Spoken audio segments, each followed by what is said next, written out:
Hello, everybody. Welcome back to a new season of Empty the Bench here on the Empty the Bench podcast network. I'm your co-host, Nick Morgasen, and we are starting a new season, and I will get into some of the changes that are going on with the new season of Empty the Bench. And obviously, if you saw the news in the video, you saw Anthony Ballister is going to be my new co-host heading into the new season. Looking forward to starting the new season of Empty the Bench on the Empty the Bench podcast network very soon. Now, I have a special interview that I prepared to get the ETB Sports podcast back up and running. And there was a big story in the news as Fox, Skip Bayless, amongst others, named in a lawsuit, Joy Taylor, Executive Vice President Charlie Dixon of Fox Sports. There's a lot going on in a current alleged pending lawsuit. And it was filed by a former hairdresser that worked at Fox Sports, Noushin Faraji, who is alleging a lot of allegations went down. I can't say anything is set in stone because, again, they're allegations in a lawsuit. So I went to somebody who I know is very knowledgeable on these situations, and he's been on the podcast in the past 3 or 4 times. And I consider him a friend of the podcast now because he's been on, as I said, 3 or 4 times. He works at Front Office Sports. His name is AJ Perez, and I love AJ. AJ is great. He knows his information. He's very knowledgeable, to the point, can be honest when he needs to be, and him and I had a great conversation about this current impending lawsuit. And we get into everybody, like I said, Skip Bayless. We get into Joy Taylor. We get into all types in this interview, and we talk about all the different scenarios going down at Fox Sports and what could possibly happen pending litigation. And it's just a great interview. I became so much smarter and knowledgeable learning from AJ about this current impending lawsuit. And I learned a lot of information that I didn't know about this story. So sit back, relax, enjoy this interview. It's about 30 minutes or so. And go ahead, take a listen right now. To start off the new season of Empty the Bench, I decided to go a different route and to bring on a guest who I've had on this show for quite a few times in different moods and avenues. We've talked about different things. We've talked about ESPN layoffs. We've talked about the sports media business in many different avenues. And now we take it to a new level with Fox Sports and this lawsuit. And someone who we've had on before and I really enjoyed talking to is AJ Perez, senior reporter for Front Office Sports. AJ, number one, thanks for coming on and talking to me. I'm happy to be on. So before we get into the circus that is Fox Sports, when you sent this tweet out on a scale of 1 to 10, what was your reaction on the scale to this lawsuit? Once I got the lawsuit sent to me and I'm like, Skip Bayless is in it, I'm like, this is going to be huge. I mean, he's a defendant. Now, are the most serious accusations against Skip Bayless? No. They're against Charlie Dixon, the head of FS1. But, suing an executive VP versus suing someone who has been a heel not his entire career, his last 15, 20 years of his career, because he was a columnist at Dallas Morning News, Mercury News in San Jose, where I'm from. He's better, right? He's made a living off his opinions for many, many years, but he's also become kind of a lightning rod for criticism because he takes, he goes after LeBron. I mean, going way back, goes after Trey Aikman. I mean, he's been a contrarian and he's ruffled some feathers, and that he made a lot of money doing it. I mean, FS1, ESPN, he made millions and millions of dollars to be doing, I'm not saying a shtick, or just kind of going about the way he approaches his commentating. And I just knew then, and I didn't put Joy Taylor in my tweet. We tried our best in our story to not, delve, so many accusations on that lawsuit, but try not to, because I'm very, very, it hurts me that these allegations are out there against her, if they're true or not, because I know a lot of media, women in sports media. Sorry, I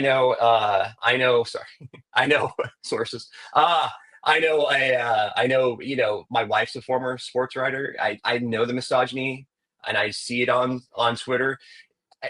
Some people believe that, that's how women get into the media. That's not. And these are just allegations of a lawsuit.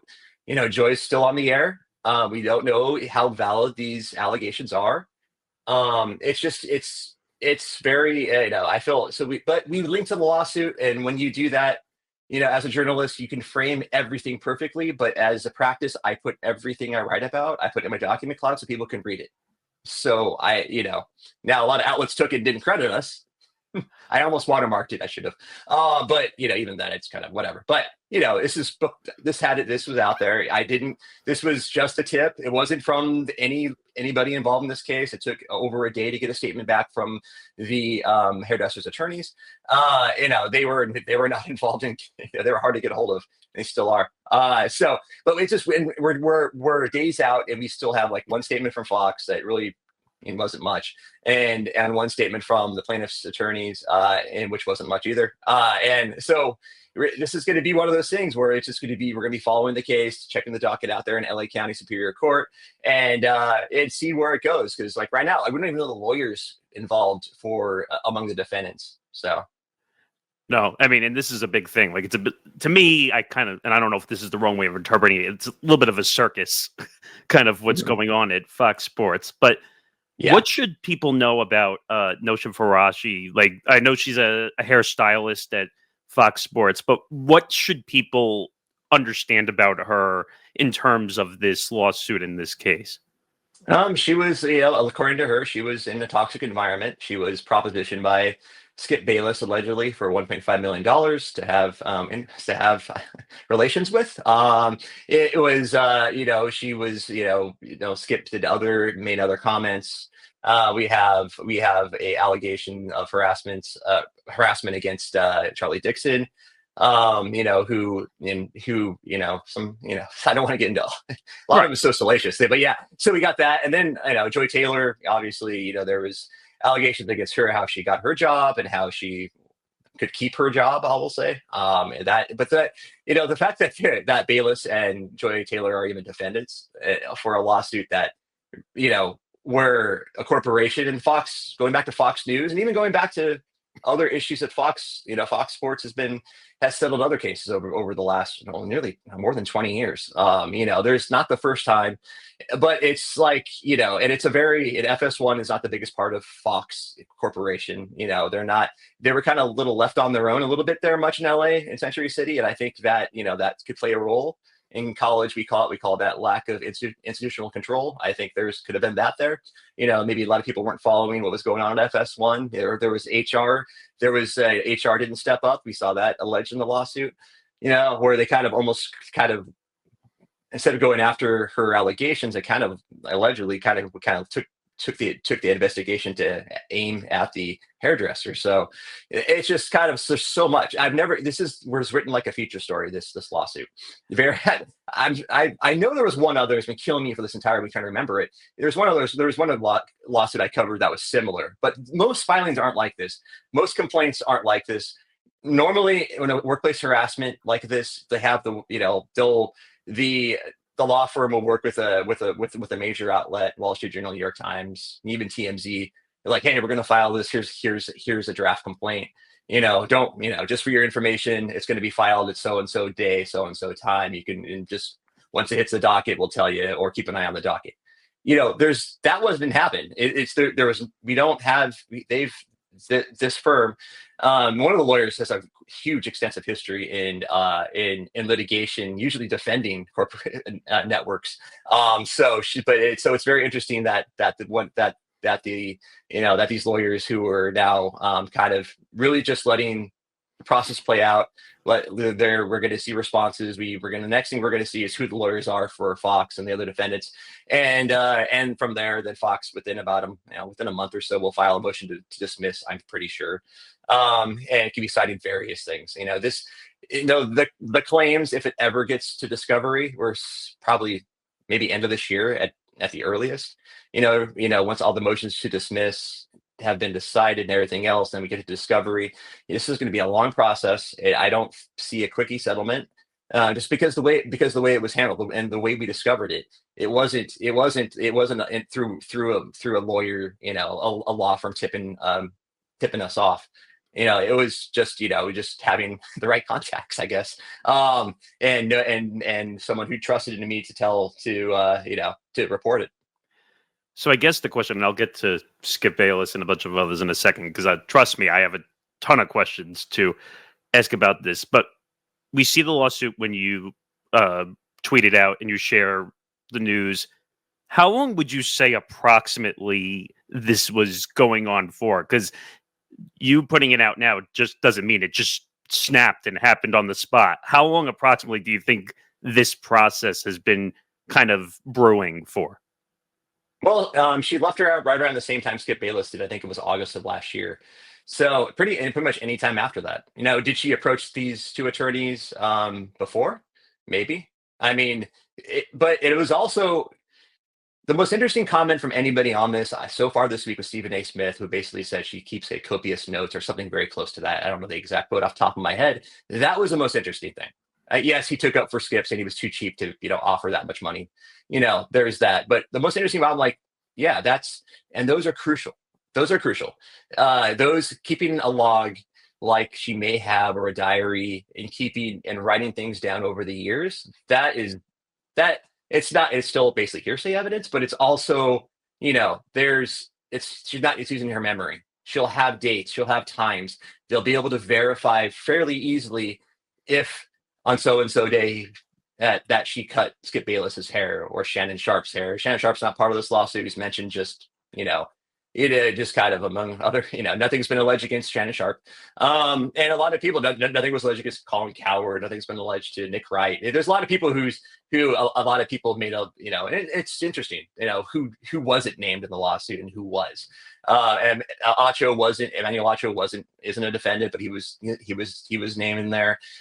So it's kind of like, there's a way to disprove fairly easily by just the timeline if these allegations are true. Now, the second part of that is, how do you verify her claims, even though she wrote them down maybe and kept a log, that are accurate? And that's going to take witnesses. And that's why this is a potential class action lawsuit.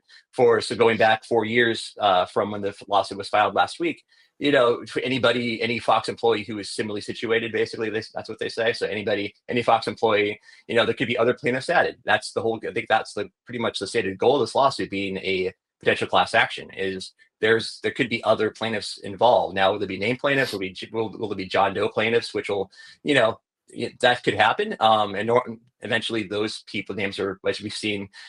We didn't really go so far into Deshaun Watson. We do a couple of those, but also looking into, obviously what happened, what's going on with Tony Busby, who sued Deshaun Watson on behalf of more than 20 women. Most of those are settled, all but one, I think, at this point. Some of the names came out. I reported those settlements were, they may have gotten $10,000 each. I reported that last month. It's like, it wasn't a huge, it was like, Deshaun wanted that to go away. He wanted to continue his career. He got traded to the Browns. We see Jay-Z, who's being sued by the same attorney. Also a Jane Doe lawsuit. That's going a little differently for Busby there. No, I totally understand that. I guess I want to get into Skip Bayless. Now, obviously, like, I saw you cringe at the quotes. I cringed at the quotes. A lot of the stuff that came out. What do you make of some of those allegations? Do you believe? Do you not believe some of the things that could be coming out from Skip Bayless in those quotes? Or do you think he's just more of a shtick, like you said, guy, like on TV, and we don't really know what's going on off camera with him? Yeah, I can't speak to the validity of the quotes that are in there. I've been able to, and for the last few days, I've been working on other stories. I can't say a lot, but I've been able to confirm certain things against certain people but I have not been able to confirm anything against with Joy or Skip. Nobody has said, oh, it's totally, people are like, oh, that sounds right. Well, that's great. That's not usable in a story. You have, and it's so hard. This has been tough because, and it always is tough when a corporation gets sued. There's an edict, either probably just an all hands meeting in person, maybe over Zoom for the remote people, or maybe the remote people who aren't even there wouldn't be involved anyway. So maybe they didn't, they wouldn't be able to say anything anyway. But just like, hey, yeah, this is an active civil lawsuit.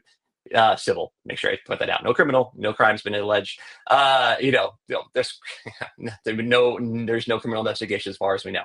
But it's also, you don't want your employees talking to people like me. I totally get it. I wish they would. I mean, I still hope. I think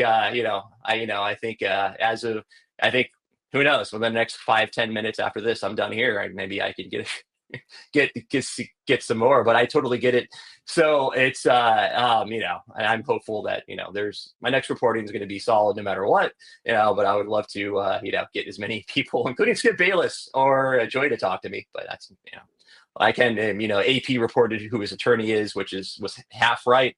Yeah, his personal attorney is not handling this for him. I don't know who the attorney is, and I probably won't know until the notice of appearance appears in the court docket. So, yeah, it's kind of like the lack of pushback surprised me. There's been no, there's people have taken up for Skip, and obviously, Dave Portnoy took up in a pretty major way for Joy Taylor, and I think, and I actually applaud that, because I think we don't know. I mean, just to have someone's career potentially derailed if these allegations are untrue would be a travesty. And I think maybe Fox is maybe doing the right thing, keeping her on the air, as while none of them are talking about it. Acho's deleting tweets. It's basically the biggest reaction we've had from anybody at Fox is Emmanuel Acho deleting tweets from a couple years ago, videos, and just innocent videos at the time. And then maybe he doesn't want people to read into it because maybe there's nothing to read into. Maybe that was the right decision, but people are reading into that. We're like reading tea leaves at this point, because, we don't have anything, that either rebuts this lawsuit yet. And there's going to be, I mean, from a cocaine dealing sound guy to, there's so much in there that, it is everything. And if everything is 100% accurate, what a circus it was there at FS1, if big if. We don't know. These are just allegations. These are, the fact that they appeared in a lawsuit gives them a little bit of credibility, but anybody can file a lawsuit. I've been sent lawsuits from lawyers where I read them. I'm like, this is no, I'm not putting my name on this story. This was not one of them. This was not one of them. I totally understand that. Charlie Dixon, obviously the Fox Sports EVP, reading some of the quotes, seems like he's a little, I don't know, drunk with power, maybe a little bit, not necessarily sure, not 100% sure. I saw the quote of him grabbing somebody's butt at a party. If that's true, I don't know. What do we know about Charlie Dixon? Well, he's been there. He's basically took over after a former executive who got accused of something, which, I covered that. For that one, it did that one kind of, I was not able to verify. That was one of the things where I'm working again, where it's like I did talk to some people who were within Fox, and a lot of people, including women, took up for this former executive. But he basically took over, after that 2016, 2017 era, the FS1. And FS1 is like a siloed part of Fox Sports. We all think of Fox Sports as Joe Buck. Oh, sorry, not Joe Buck anymore. Sorry, I mean, you got the NFL show, the 31 years, the top rated pregame show. You think of that, and you think of their Major League Baseball coverage and everything else that they cover. But FS1 has not been a big challenger to ESPN. I was at Fox when FS1 launched, and so they had big big plans for FS1, and I don't think those are realized. Well, and that's not really their fault. It's just the cord cutting and everything else, and then losing UFC, and there's other things that maybe FS1 that hurt FS1. So really, they kind of lead into these talking head shows, and when you have, and you could go back to the Best Damn Sports Show 20 something years ago. And if you read Lisa Guerrero's book, which I suggest going out and reading, there's a chapter just on what she experienced. And what she experienced sounds a lot like what the lawsuit had. So, we're going back 2 decades and not the same people involved necessarily. But how long has this existed? I mean, there was a lawsuit that was settled there was a claim settled in 1998 under a previous administration of Fox Sports, from a workplace, from a woman who made allegations of harassment. This is not new. So you're looking at that, then you add in what happened to Fox News. Granted, that's in New York, 3,000 miles away. That you can't, just because those things happen doesn't mean this happened. But if there seems to be a trend, on this, and that just because there is a trend, that doesn't mean any of these things are real. But it just seems shocking if half these allegations are real, how anybody at Fox allowed this to exist, because they're still highly male. I was going through going through Emmy lists when Fox Sports has won Emmys, for the sound guys and other operators. It's almost exclusively male, and yet we have, I covered the NFL Network lawsuit in 2017, and that led to departures of McNabb and Eric Davis, several others. Those were, I got Warren Sapp wasn't there anymore. Warren Sapp confirmed it to me on Twitter. One of the allegations about him giving, intimate toys to the hairdressers and wardrobe people. So he confirmed that on Twitter. He was gone. Now he's a assistant college coach under Dion. Yeah. So things can, go a certain way. And that one, that they settled that, the NFL Network settled that, without admitting guilt. But yeah, that's how these things usually go. But it seems I want to know, and I don't know yet, whether they approach Fox. I don't think they may not have, because they have, they've done things. The plaintiff's lawyers have done things that don't usually happen. One, they just put it in, they just filed it. They didn't alert any media. They didn't alert their favorite reporter. They didn't give them a draft. I assume, this is an assumption, that they didn't give them a draft of the complaint. Hey, look on the Superior Court docket at 3:00 on Friday. Once that's up, you can run your story. That didn't seem to happen here. And then usually once it's out there, they have this news conference. That hasn't happened. So I think there's a long game on this one. They're counting on other employees to come forward to join the case. First, we're pretty far away from becoming a class action. There's so many steps. So we'll know the lawyers. All the defendants will file a motion to dismiss. The judge will rule on that. We're a couple months from now, and then we go towards discovery, and then during that process, we'll know if the judge way down the road, after this, if this case stays live, will it be certified as a class action? Are there enough? Are there similar allegations by other, not even women, but other, it could be men experience harassment too? Will there be others? That's what the big question is. How big will this get? I don't think the way these lawyers have conducted this, and it's a credit to them, because they're not looking for headline. They're looking for headlines with the lawsuit. Including a lot of those allegations, which are some you could say are not even actionable, but it's kind of very interesting for us to read. They got the publicity that way. Obviously, the lawsuit stands up by itself, but they're not going to media blitz. They're not going Gloria Allred on national TV. They're not bringing this accuser up and put it on the Today Show. This is being handled for the long game. It appears, and that's just me, 20 plus years covering this kind of stuff. That's just my analysis. That's the only analysis I'll give today. I want to, but that's I don't want to, because I could be wrong. Totally understand. I know you mentioned Joy Taylor before. I'd be remiss if I didn't ask at least one question about it. Obviously, she doesn't seem like the type that is out there doing a ton of crazy things. I know she does a lot of content, and I see it. And then I see the allegations from Ms. Faraji saying she basically told her to sit on it, don't worry about it, all that stuff. I thought she was about women empowerment. That's the big thing I've heard with Joy Taylor.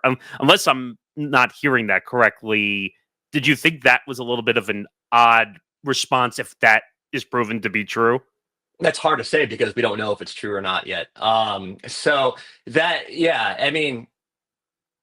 I'll say this. I know a lot of people in the industry who have who say one thing in front of on social media, who say one thing on, and this is men and women that I know. I've been in this business a while.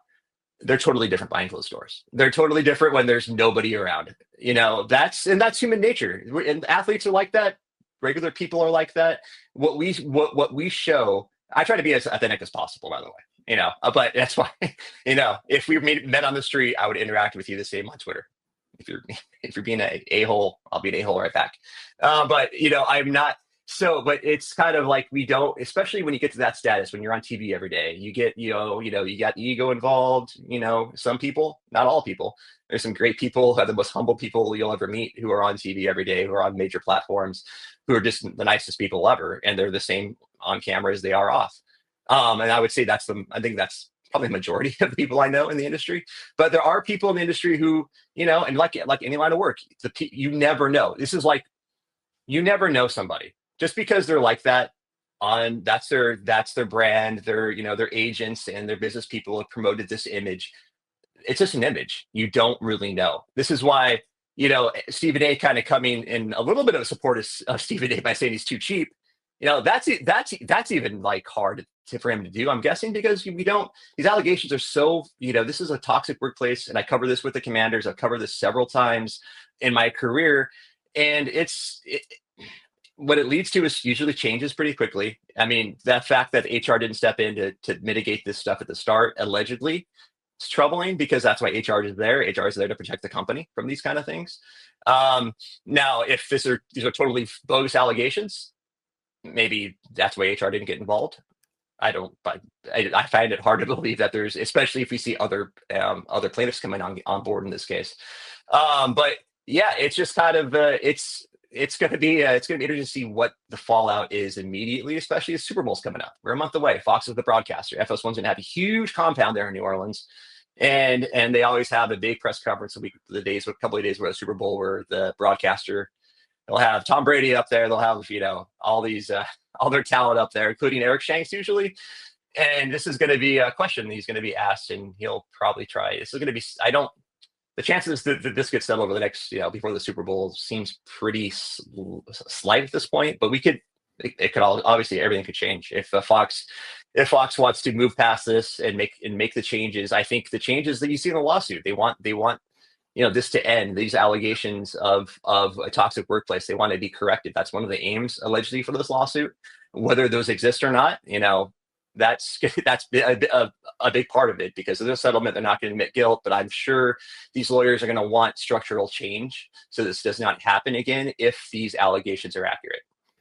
And I was kind of surprised, and just seeing them on air, Joy and Acho, considering the allegations, but I guess that's their choice if they want to keep them on air during the allegations. Last question I have, and AJ, I appreciate all the time talking about this. I'm sure you saw Marcellus Wiley talking to Jason Whitlock, which I thought was a little bit of an interesting choice of a person to talk to. Jason. I try to the Marcellus quote. The Marcellus was a lot. I mean, Jason was just all over. I'm like, dude, he makes it about himself. I'm like, God, I can't stand him at all. Yeah, I should withhold comment. But yeah, the Marcellus Wiley stuff. Yeah, go for it. Yeah, if you want to read some of her. Well, just generally, what did you make of kind of, one, Marcellus talking to Jason Whitlock, considering Whitlock's comments that he made earlier in the week, with kind of referring to Joy's appearance and not doing certain things that other people did and all this stuff. Like, I just thought it was an interesting place for Marcellus to go. And then on top of it, saying that he was approached by lawyers to sue FS1 or Fox on his own volition. Yeah, I mean, that's one of we have. If anybody confirmed anything so far, and he didn't really say a lot, Marcellus, both in his own YouTube show and also when he joined Whitlock, kind of seemed to verify some of the things against Charlie Dixon. We didn't get into details, whether that's actionable. I mean, Jason Whitlock said on his, on Twitter and everywhere else, that he was offered a contract, the same amount of money. He said no. Now, it's California. California law is, we'll find out, you'll see, is a little more favorable to plaintiffs, to terminations and stuff, especially. I just don't know. And I'm trying, just because he's thinking about a lawsuit or he's been contacting my lawyers doesn't mean he's going to sue. We always have to point that out. I don't do stories uh, with rare exceptions. There's some things where you have to like cover, but I don't like writing about threats of legal action. And No, it's not even a threat yet. It's just contemplating or basically thinking about it. But he was one of the few, well, maybe the only thing so far, in outside of my reporting, which I haven't done yet. I haven't reported yet. But yeah, there's the Charlie Dixon allegations, or whatever, like what Charlie was like. I think Marcellus Wiley, kind of seemed to hint at, strongly at least hint, that there's something to it. Yeah, I mean, this whole thing is crazy. This whole lawsuit is insane. Allegedly, just want to be careful, like you said, with Yeah. my words, also, because again, we don't know what's true, what's not at this point. But and I saw in your story also, like the NFL Network thing, the ESPN thing. I guess the one last thing I'll ask is there toxic work cultures in these sports networks that sometimes people are not aware of, or is there like a power issue that goes on at some of these places, or like Yeah, let me answer that. I'm a man. What I experience is not going to be what someone who I work with, who who is a woman experiences. There's, and you see it on Twitter. You see the reactions to women in, like Mima Kynes, who is awesome. You see the reactions to her just because she's a woman. She's the most talented people in our business, and she faces it. Those are people on Twitter, not bosses. But I've heard, and I have not reported these, but I have heard so many messed up stories. I mean, Mike Tirico was in a book. I mean, Mike Freeman's book.